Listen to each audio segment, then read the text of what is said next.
Pluto को हम में से बहुत लोगों ने बचपन में 9वें ग्रह के रूप में पढ़ा है, लेकिन अब वह ग्रह प्लैनेट नहीं माना जाता।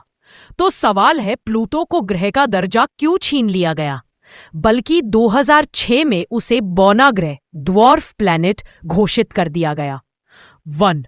प्लूटो की खोज 1930 में क्लाइड टोम्बो नामक खगोल शास्त्री ने प्लूटो की खोज की थी। उसे 9वां ग्रह माना गया क्योंकि वह सूर्य की परिक्रमा कर रहा था। 1990 के दशक में खगोलविदों को प्लूटो जैसे और कई छोटे छोटे पिंड जैसे एरिस, होमिया, माके कुइपर बेल्ट में मिले।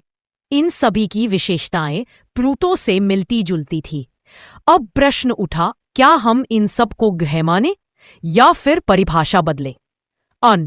इंटरनेशनल एस्ट्रोनॉमिकल यूनियन की परिभाषा 2006। IAU ने 2006 में ग्रह की एक नई परिभाषा दी। ग्रह कहलाने के लिए कोई पिंड 3 शर्तें पूरी करनी चाहिए, या सूर्य की परिक्रमा करता हो, उसके पास पर्याप्त द्रव्यमान हो ताकि वह लगभग गोल हो, उसने अपने कक्ष ऑर्बिट के आसपास के क्याम। एक प्लूटो तीसरी शर्त पूरी नहीं करता क्योंकि उसके कक्षा के आसपास कई और पिंड मौजूद हैं। नतीजा ये हुआ कि प्लूटो को 2006 में ड्वार्फ प्लैनेट की श्रेणी में डाल दिया गया था।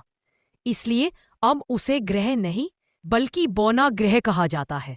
इससे यह निष्कर्ष निकलता है कि प्लूटो ना तो विलुप्त हुआ है और ना ही नास्त हुआ है, वो आज भी सौरमंडल में ही है। प्लूटो आज भी सौरमंडल का हिस्सा है और सूर्य के चक्कर काटता रहता है।